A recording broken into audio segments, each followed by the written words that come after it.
Hey, space fans! Welcome to another deep dive. Today, we're going to be looking at something pretty interesting. It's a galaxy cluster Hmm. that, well, it's breaking all the rules. Yeah. We found it featured over on Universe Today, and it's called the Phoenix Cluster.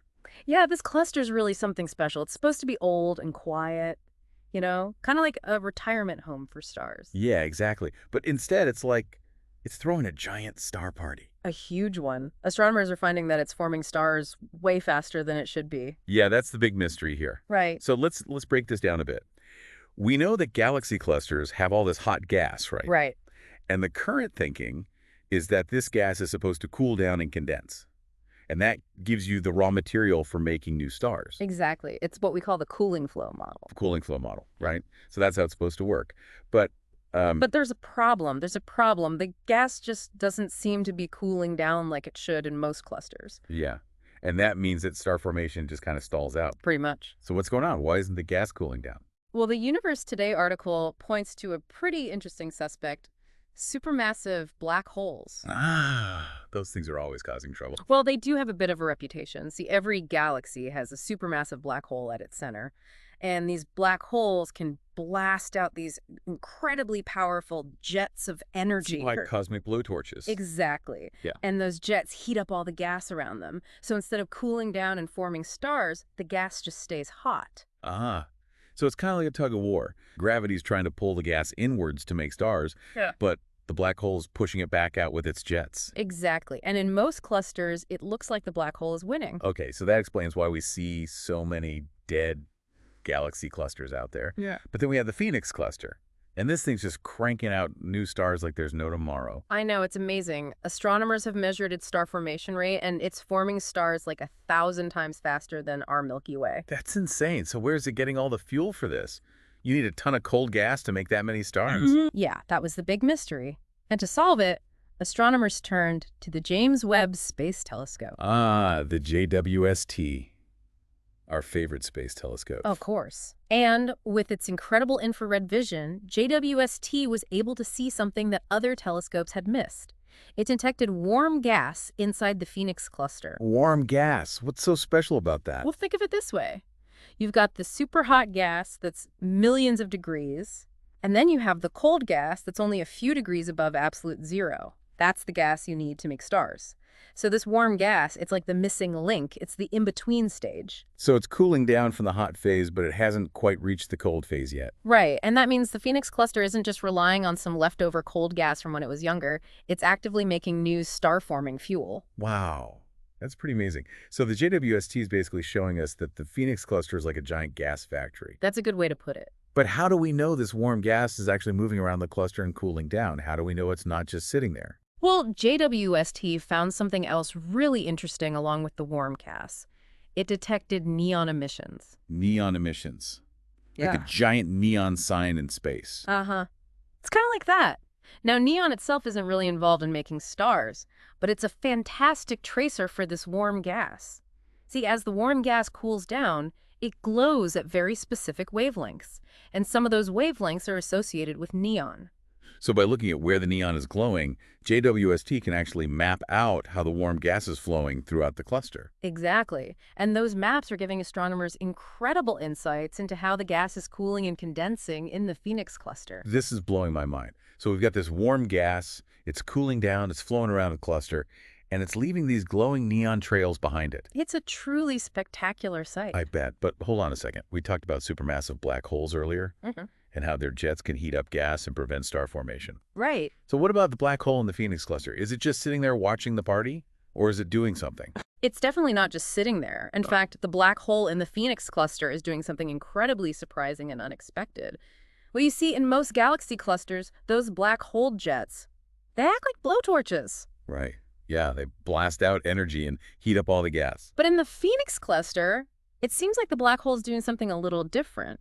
Different how? Instead of those powerful jets, it might be releasing energy in a more gentle way, almost like a rhythm. So instead of a constant blowtorch, it's more like a series of bursts. Yeah, that's a good way to think about it.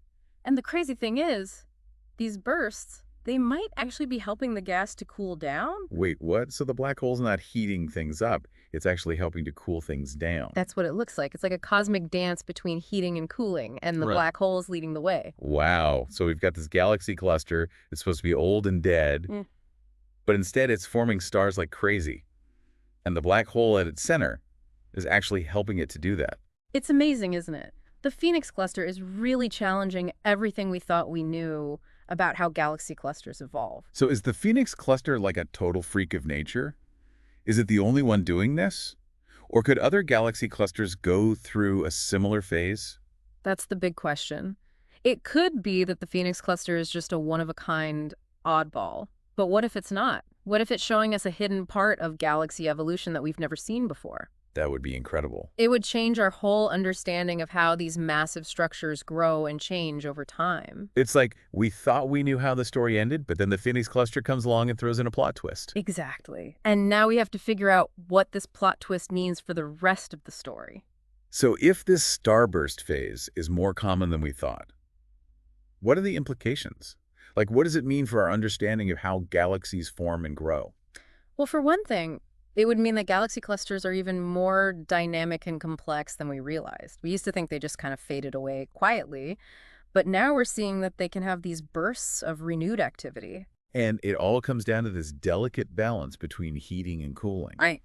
Exactly. And it seems like black holes play a much bigger role in this balance than we ever imagined. This is why I love studying astronomy. There's always something new to discover. Every time we think we've got it all figured out, the universe throws us a curveball. Like the Phoenix cluster, it's a perfect example of how much we still have to learn about the cosmos. Speaking of learning the universe today, article actually ends with a really interesting question. What is it?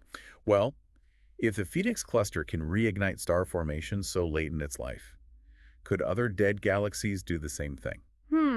That's a fascinating question. I mean, it's pretty mind-blowing to think about all those galaxies out there that we thought were done and dusted, but maybe they're just waiting for a chance to come back to life. Yeah, like a phoenix rising from the ashes. Exactly. And the Phoenix cluster might be giving us clues about how that could happen. So what could trigger a dead galaxy to start forming stars again? Well, one possibility is a galactic merger.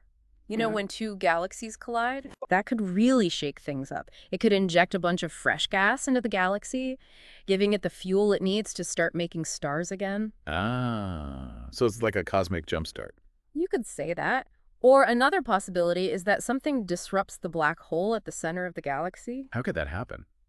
Well, maybe another galaxy passes by close enough to kind of nudge the black hole's jets, knock them off course a bit. And that could change how the black hole is interacting with the gas in the galaxy. Exactly. It could tip the balance from heating to cooling. Yeah. And suddenly, you've got star formation taking off again. Wow. So these dead galaxies, they might not be so dead after all. They just need a little push in the right direction. It's really changing how we think about galaxy evolution. We used to see it as this kind of one-way street. Galaxies form stars, they use up their gas, and then they just kind of fade away. Right. But now, it seems like there's a lot more going on. Yeah, there's this whole other layer of complexity, and we're just starting to scratch the surface. And the Phoenix cluster is leading the way. It's showing us that even the most dead galaxies might have the potential to come back to life. It's a pretty exciting time to be studying astronomy, wouldn't you say? Absolutely. Every day brings new discoveries and new challenges, and that's what makes it so much fun. I couldn't agree more. Well, space enthusiasts, that's our deep dive into the Phoenix cluster, a galaxy cluster that's breaking all the rules and rewriting the book on galaxy evolution. It's a reminder that the universe is full of surprises and that we still have so much to learn. If you want to delve deeper into this cosmic mystery, be sure to check out the full article on Universe Today. And as always, we'd love to hear your thoughts. What do you think about the Phoenix cluster and its starburst surprise? Let us know in the comments. And don't forget to like and subscribe to our channel for more deep dives into the vast and ever-surprising universe. Until next time, keep looking up.